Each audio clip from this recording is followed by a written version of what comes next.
الحمد لله رب العالمين، والصلاة والسلام على أشرف الأنبياء والمرسلين وعلى آله وصحبه أجمعين. سبحانك لا علم لنا إلا ما علمتنا إنك أنت العليم الحكيم. رب اشرح لي صدري ويسر لي أمري واحلل عقدة من لساني يفقه قولي. اللهم أرنا الحق حقا وارزقنا اتباعه، وأرنا الباطل باطلا وارزقنا اجتنابه. أما بعد، muslimin muslimat, hadirin hadirat, mudah-mudahan dirahmati Allah Subhanahu wa ta'ala. Pertama-tamanya marilah sama-sama kita panjatkan rasa syukur kita ke hadrat Allah Subhanahu wa ta'ala atas limpah kurnia dan keizinan daripada Allah, dapat sama-sama kita menghadirkan diri ke rumah Allah pada pagi yang penuh dengan keberkatan ini, pagi Jumaat yang merupakan penghulu segala hari. Mudah-mudahan keberadaan kita di dalam rumah Allah pada saat dan ketika ini akan sentiasa dirahmati dan diberkati oleh Allah Subhanahu wa ta'ala.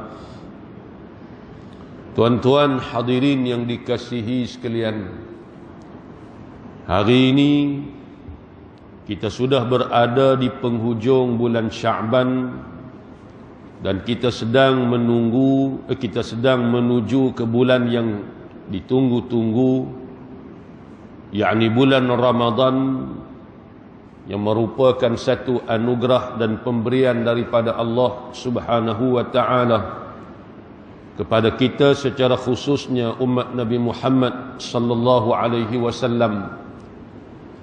Satu bulan yang penuh dengan kemuliaan, bulan yang difardukan ke atas kita untuk berpuasa sebulan di bulan Ramadan, dan di bulan ini juga merupakan bulan yang dipilih oleh Allah Subhanahu wa ta'ala untuk diturunkan kitab suci Al-Quranul Karim. Dan di bulan ini juga Allah Subhanahu wa ta'ala memperuntukkan kepada kita satu malam yang ibadah pada malam tersebut adalah lebih besar nilainya berbanding 1000 bulan yang lain. Tuan-tuan hadirin yang dikasihi sekalian, pada pagi ini marilah sama-sama kita mengambil sedikit tazkirah ataupun peringatan berkaitan dengan persediaan kita untuk menghadapi Ramadan yang kita akan sambut lebih kurang seminggu daripada hari ini. Mudah-mudahan kita berdoa kepada Allah agar diberikan kepada kita usia dan diberikan kepada kita kesihatan, kekuatan untuk sama-sama kita menyambut Ramadan ini dengan penuh amal ibadah dan ketakwaan kita kepada Allah Subhanahu wa ta'ala. Tuan-tuan hadirin yang dikasihi sekalian, puasa Ramadan adalah merupakan salah satu daripada rukun Islam yang kelima, dan ia merupakan sebaik-baik atau seafdal-afdal jenis puasa yang disyariatkan di dalam agama kita. Mula difardukan puasa Ramadan ini, kata ulama, pada bulan Sya'ban tahun kedua hijrah Nabi sallallahu alaihi wasallam, yakni selepas daripada peristiwa peralihan arah kiblat daripada Baitul Maqdis ke Kaabah, lebih kurang sebulan selepas daripada itu. Kita baca dalam sejarah bagaimana Nabi SAW hijrah pergi ke Madinah, semayang kiblat arah ke Baitul Maqdis, Palestin. Selama hampir lebih kurang 16, 17 atau 18 bulan sekitar itulah berkiblatkan Baitul Maqdis. Sehinggalah turunnya ayat qad nara taqalluba wajhika fis samaa'i falanuwalliyannaka qiblatan tardaha fawalli wajhaka syatral masjidil haram. Bila turunnya ayat ini maka bermulalah kiblat itu diarahkan ke arah Baitullah atau Kaabah di Makkah. Maka kata ulama, selepas daripada peristiwa inilah, lebih kurang sebulan lepas daripada peristiwa ini, maka disyariatkan puasa Ramadan.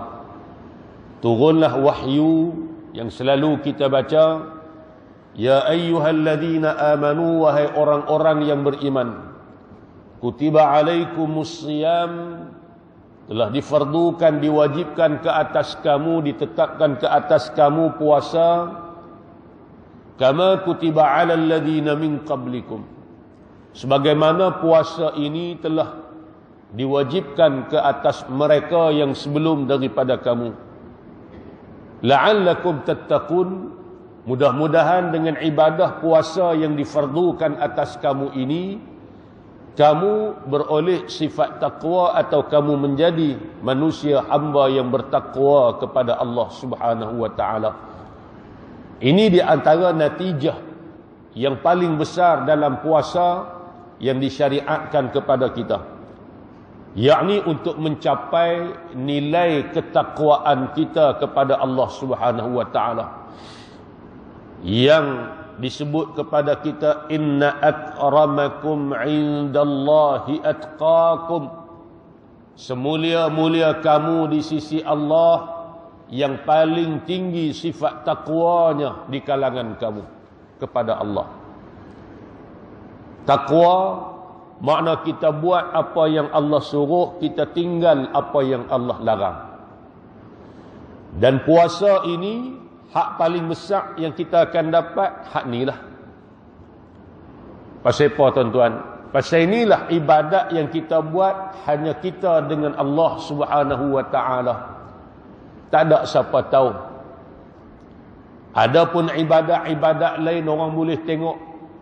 Semayang kita orang boleh tengok. Orang boleh tahu kita semayang ke tak.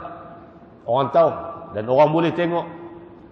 Ibadat zakat kita pun samalah, orang boleh tahu dan kita boleh tunjuk bukti. Kita bayar zakat, kita tunjuk risik dan sebagainya, kata kita dah bayar dah. Ibadat haji, lebih-lebih lagi lah orang boleh tahu. Sebelum pergi ke Mekah, kita sembelih lembu, buat kenduri, baca Yasin. Pasal apa? Nak pergi ke Mekah. Balik daripada Mekah, orang panggil kat kita Tuan Haji, Abang Haji, Pak Haji dan sebagainya. Jadi benda ni benda orang boleh tahu. Berbeza dengan puasa, ia adalah ibadat antara kita dengan Allah Subhanahu wa taala.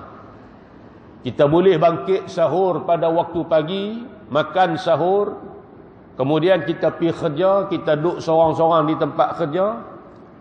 Kalau waktu kita berseorangan, bahkan dalam kenderaan, dalam perjalanan kita nak pergi kerja tadi ni, seorang diri, ada makanan dalam kereta, kalau kita makan, tak ada siapa tahu. Tapi kita tak buat, pasal kita tahu kerana Allah melihat segala perbuatan kita. Dan perbuatan tadi ni akan menyebabkan batalnya puasa kita. Walaupun kita duduk dalam keadaan bersunyi diri, orang tak tahu, tak ada siapa nampak, tapi kita tak buat. Pasal kita yakin dengan keyakinan yang penuh, perbuatan tadi membatalkan puasa. Dan Allah mengetahui segala apa yang kita buat. Dan kalau kita makan pun tak ada siapa tahu kecuali Allah. Maka hak inilah yang akan mendidik kita. Dalam puasa Ramadan ni, dengan sebulan puasa Ramadan menjadi latihan medan kita untuk mendidik kita ni, supaya ingat kita duduk tang mana pun, di mana pun, dalam keadaan apa jua pun, Allah Subhanahu wa taala mengetahui segala pergerakan dan aktiviti kita. Sebagaimana yang Nabi sebut, ittaqillaha haitsuma kunta. Hendaklah kamu takut akan Allah di mana dalam apa jua keadaan kamu berada sekalipun. Dan kita yakin, kita duduk seorang diri pun Allah tahu. Allah sebut ma yalfizu min qaulin illa ladaihi raqibun atid.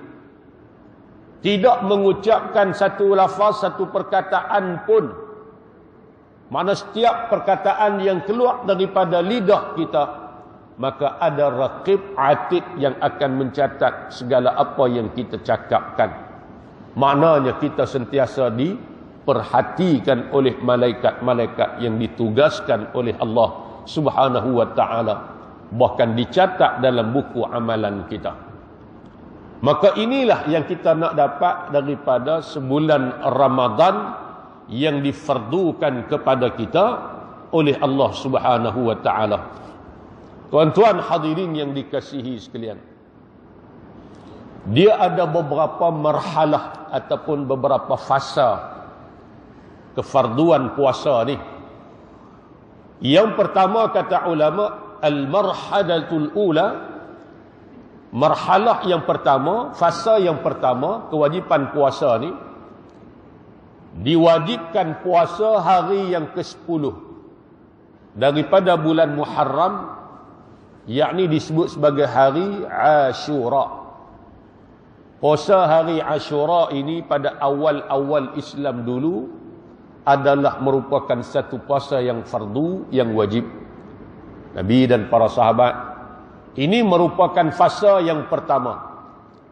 Dan puasa pada hari Ashura ini juga bukan saja orang Islam waktu itu disebut, orang-orang Quraisy pun turut berpuasa pada hari Ashura di zaman jahiliyah dahulu. Maka dalam riwayat menyebut, kana Nabi sallallahu alaihi wasallam yasumuhu fi Makkah qabla al-hijrah. Nabi puasa pada hari Ashura ketika berada di Mekah sebelum daripada hijrah ke Madinah, wa ba'da al-hijrati ila al-Madinatil Munawwarati samahu aidan. Bahkan selepas daripada Nabi hijrah pun Nabi puasa lagi hari Ashura ni. Mana untuk ketika sebelum difardukan puasa Ramadan. Wa amara al-muslimina bi siyamih, dan Nabi suruh orang-orang Islam untuk puasa pada hari Ashura.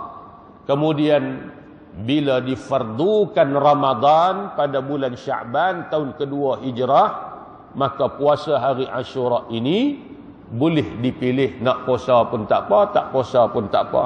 Jadi puasa sunat. Walaupun sunat tetapi besar kelebihan dia. Puasa pada hari Ashura ni. Baik. Kemudian sebagaimana dalam riwayat Imam Bukhari daripada Ummul Mukminin Sayyidatina Aisyah radhiyallahu anha, anna an-nabiy sallallahu alaihi wasallam qala, man syaa'a shamahu wa man syaa'a tarakahu.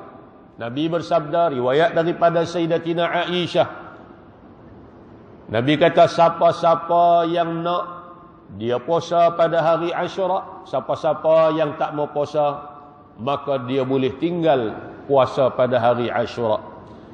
Maka difardukan puasa hari Ashura ini pada tahun pertama hijrah, kemudian dinasahkan atau dibatalkan hukum kefarduannya setelah turunnya ayat mewajibkan puasa pada Ramadan. Cuma kita ni seboleh-bolehnya jangan tinggal, kerana ada kelebihan besar yang dijanjikan oleh Allah Subhanahu wa ta'ala puasa pada hari Ashura ni. Baik, tuan-tuan hadirin yang dikasihi sekalian, itu marhalah fasa yang pertama kefarduan puasa ke atas umat Islam. Al-marhalatus tsaniyah, fasa yang kedua ni, kita balik tengok sejarah bagaimana kefarduan puasa tu berperingkat. Itulah, puasa ni satu ibadat yang berat, kan? Maknanya perlu kepada, maknanya secara berperingkat lagu tu. Sebab tu anak-anak kita pun ajak daripada kecil. Nabi suruh kita ajak dia semayang umur 7 tahun. Muru auladakum bis salah wa hum abna'u sab'in. Suruh anak-anak kamu semayang ketika anak kamu umur 7 tahun. Maka ulama kata Nabi sebut semayang kada semayang tu hak paling besar. Bukan berarti semayang saja, bahkan termasuklah hak lain-lain pun. Nabi sebut hak paling besar. Tapi yang dimaksudkan kata ulama termasuk hak lain pun. Puasanya, baca Qurannya, auratnya, dan juga benda-benda lain yang melibatkan tuntutan fardu ain dalam diri dia. Bagi selesai. Bermula seawal umur 7 tahun lagi kita dah beri kepada dia dah. Ajak dia. Mula tahun ni ajak puasa. Hari pertama boleh takat pukul 9. Alhamdulillah. Hari kedua esok puasa lagi. Walaupun kadang-kadang terpaksa, kena paksa dan sebagainya, kena pujuk, nak kena tawak, nak kena habak kata bagi hak ni dan sebagainya. Hari kedua boleh lajak sampai pukul 11, pukul 12. Hari ketiga lajak lagi sampai pukul 2, pukul 3. Tepat seminggu, akhirnya boleh puasa penuh. Tahun ni puasa bolehlah 2 minggu, bolehlah 10 hari. Alhamdulillah. Tahun depan ada peningkatan. 2 tahun, 3 tahun akhirnya boleh puasa sempurna. Kena ajak daripada kecil. Silapnya kita mak bapak kadang-kadang kita kesian tengok tak makan lembek. Kesian kita kadang-kadang tak kena tempat. Maka bila kita didik lagu tu kena sebagaimana hak Nabi atok pada kita, insya-Allah mari umur akil baligh esok tuan-tuan dia lekat puasa. Yang duk jadi masalah umur 30, 40, 50 tak puasa lagi pasal zaman kecil-kecil budak-budak dulu mak pak tak ajak dia berpuasa.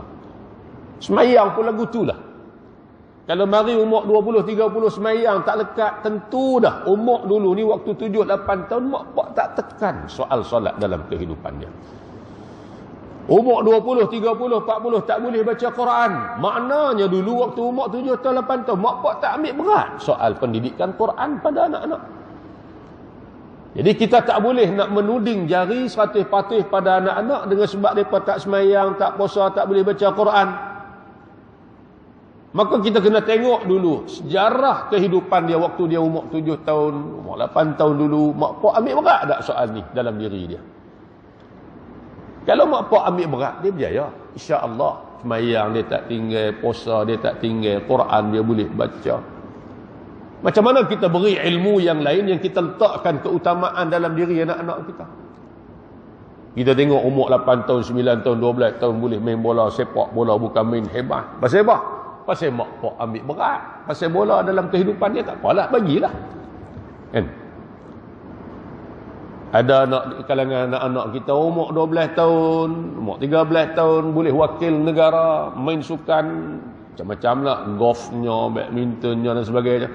Pasal apa? Pada usia yang begitu muda, umur 10, 11, 12 tahun pun dah boleh sampai ke peringkat dunia, peringkat kebangsaan, peringkat antarabangsa, main sukan. Pasal apa? Pasal mak pak ulun gelut bagi hak tu daripada usia awal lagi. Tu. Salat, puasa, baca Quran, kalau kita bagi sejak daripada umur 7 tahun sebagaimana hak Nabi sebut kat kita, sudah tentulah mari umur 11, 10, 11, 12 tahun ni tak ada masalah dah soal puasa, semayang, Quran dalam kehidupan dia. Silapnya kita kadang-kadang setengah daripada kita duk pulun hak ni diabaikan. Tu ingat tanggungjawab kita. Baik. Fasa yang kedua, Allah Subhanahu wa taala membatalkan hukum wajib puasa pada hari Ashura dengan kefarduan puasa pada bulan Ramadan. Setelah turunnya ayat yang kita baca tadi, ya ayyuhalladzina amanu kutiba alaikumus siyamu kama kutiba alal ladzina min qablikum la'allakum tattaqun. Bila difardukan Ramadan, maka puasa hari Ashura ini diberi pilihan sama ada nak puasa tak puasa, dia jadi puasa sunatlah. Maka difardukan Ramadan. Itu pun Ramadan pada awal-awal kefarduannya dia difardukan secara alat takhyir, boleh pilih.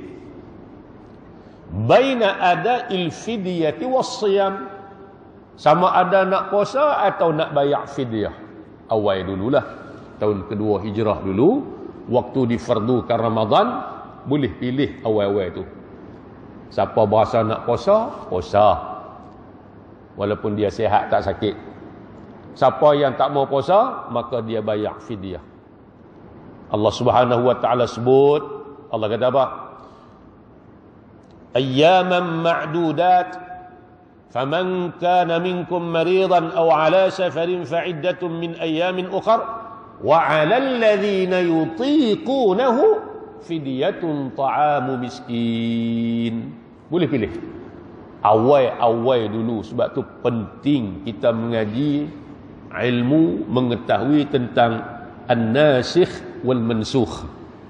Nah, kita nak tafsir Quran, nak faham Quran ni, kena reti ayat mana ayat nasikh yang membatalkan, ayat mana ayat mansukh, ayat yang dibatalkan. Batal tu pula ada beberapa jenis hukum bacaan dan sebagainya. Kena reti. Kalau kita baca sahaja, maka kita akan faham kata siapa yang mampu, kalau dia tak mau puasa, dia kena bayar fidyah. Tak. Maknanya di sini ketika awal-awal disyariatkan puasa Ramadan dulu. Ala takhir baina ada'il fidyati was-siyam. Boleh pilih. Maka ini pada fasa yang keduanya. Makna difardukan puasa itu secara berperingkat-peringkat. Daripada puasa hari Ashura, kemudian berubah puasa sebulan Ramadan. Awal-awal difardukan Ramadan pula diberi pilihan. Kalau dia mampu puasa, dia tak mau puasa, bayar fidyah. Kalau dia nak puasa, puasa. Al-marhalatu tsalitsatu, marhalah yang ketiga. Fasa yang ketiga kefarduan puasa ini dibatalkan marhalah yang kedua tadi. Tak boleh pilih dah. Awal boleh pilih lagi. Tapi masuk peringkat yang ketiga ni tak boleh pilih dah. Allah Subhanahu wa taala membatalkan, menasahkan ayat yang sebelumnya dengan ayat mana? Syahrul Ramadan alladhi unzila fihi al-Qur'anu hudan lin-nasi wa bayyinatin minal huda wal furqan. Faman syahida minkumus syahra falyasum. Itu. Bulan Ramadan, bulan Allah turunkan Al-Quran padanya. Ni mulianya Ramadan ni. Sama ada turun tadi di peringkat Lauh Mahfuz mari ke langit dunia Baitul Izzah, berlaku pada bulan Ramadan. Inna anzalnahu fi lailatul qadr. Sesungguhnya kami turunkan Al-Quran ini pada malam Al-Qadar. Inna anzalnahu fi lailatin mubarakah. Quran ni kami buat turun pada malam yang penuh dengan atau diberkati, bulan Ramadan. Daripada langit dunia turun mari ke Nabi pun berlaku pada bulan Ramadan. Ada riwayat kata 17 Ramadan, ada riwayat kata 20 katih Ramadan dan sebagainya. Tu yang kita sambut 17 Ramadan, peristiwa nuzulul Quran. Allah pilih Ramadan. Mulia Ramadan dengan sebab inilah bulan Allah turunkan Al-Quran padanya. Maka Allah kata apa? Siapa-siapa yang menyaksikan bulan, siapa-siapa yang menyaksikan anak bulan atau mengetahuinya, maka hendaklah dia berpuasa pada bulan Ramadan tadi ni. Maka bila turun ayat ni, tidak ada lagi pilihan di antara puasa dengan fidyah. Wajib puasa atas semua daripada kita. Kecualilah golongan-golongan yang sakit atau dengan beberapa sebab yang diizinkan oleh syarak, musafir yang jauh dan sebagainya, diharuskan berbuka. Itu pun hendaklah digantikan pada hari-hari yang lain selepas daripada Ramadan. Tuan-tuan hadirin yang dikasihi sekalian, beberapa persiapan, beberapa persediaan yang patut kita buat sebelum kita nak sambut Ramadan ni. Tak lama dah, seminggu lagi dah. Kan? Seminggu lagi dah. Hari ni hari Jumaat, Sabtu, Ahad. Kan? Mungkinan Mereka tengok anak bulan mungkin hari Jumaat. Kan? Kalau kita tengok takwim tu makna hari Ahad. Ahad nak masuk ni, Ahad depan tu kita dah mula puasa. Kan? Hari Sabtu malam Ahad kita dah mula salat tarawih. Jadi mudah-mudahanlah kita dapat menyempurnakan ibadat tarawih pada tahun ini dengan sempurna dan sebagainya. Baik. Di antara benda-benda yang patut ada dalam diri kita, kata ulama, adalah yang pertamanya seronok, gembira dan tak sabar nak sambut kedatangan Ramadan. Kalau kita tengok di negara-negara Arab, Mesir lah sebagai contoh, mereka punya bercahayanya bulan Ramadan ni, Masya Allah. Pasang lampu ni sekitar kan kampung dan sebagainya kerana nak sambut Ramadan. Seronoknya persediaan. Ini pun kita tengok masyarakat kita pun dah bersedia dah dengan jadual tarawihnya, dengan majlis berbuka puasanya. Ada kawan-kawan bagi tahu baru umum sejam 2 jam siapa nak buat majlis buka puasa, siapa nak buat sumbangan, habis penuh booking sebulan. Masya Allah. Mana alhamdulillah berebut kita nak ambil kelebihan jamu makan pada orang yang berpuasa.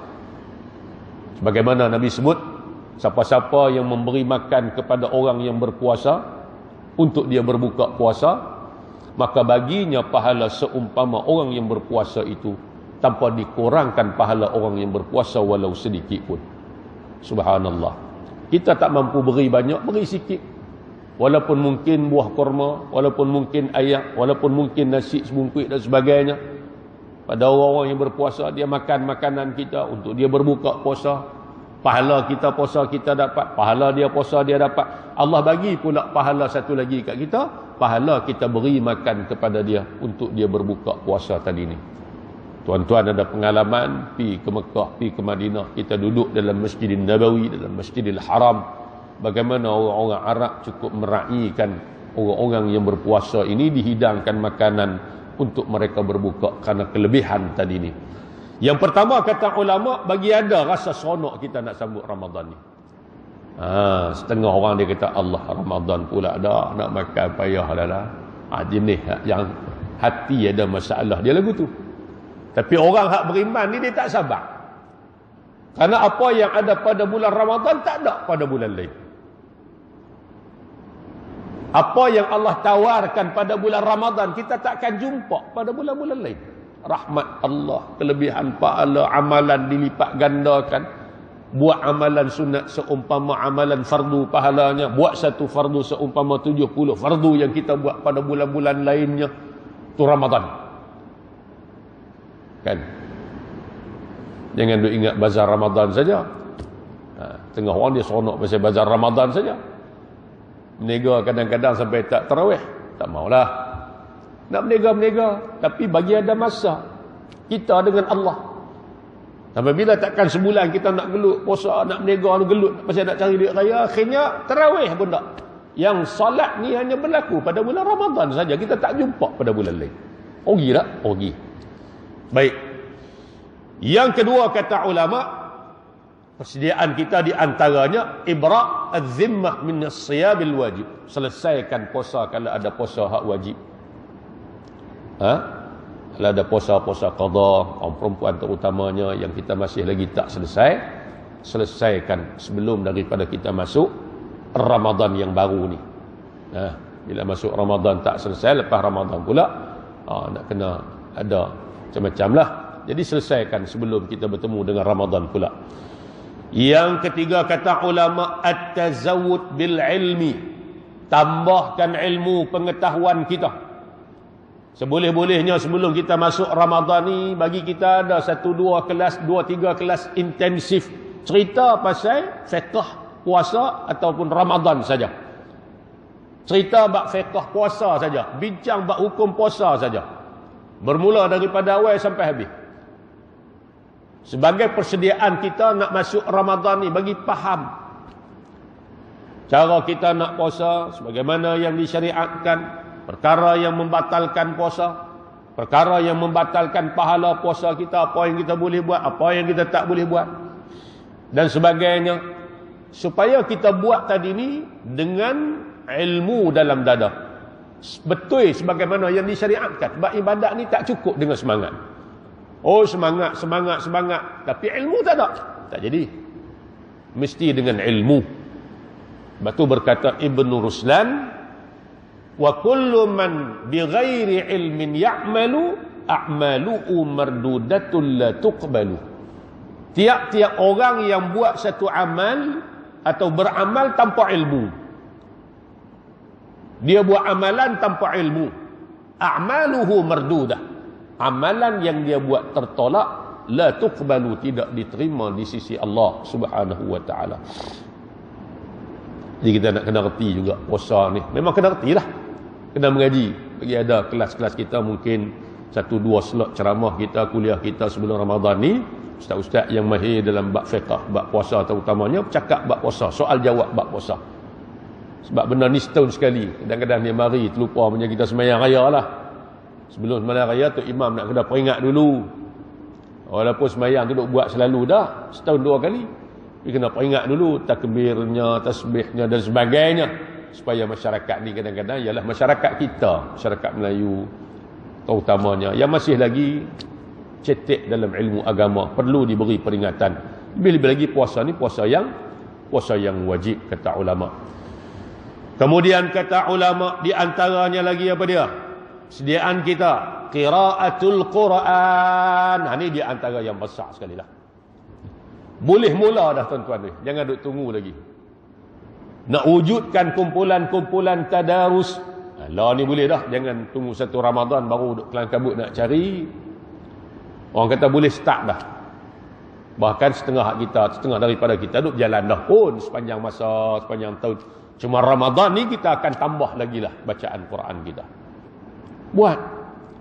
Hak yang tak boleh baca Quran, ambil kesempatan Ramadan ni untuk apa? Untuk aku bagi boleh baca Quran. Carilah siapa-siapa di masjid, di surau ramai orang duduk dalam kumpulan tadarus, mai duduk. Tak boleh baca pun mai dengar dulu. Bagi ada permulaan, kita mula.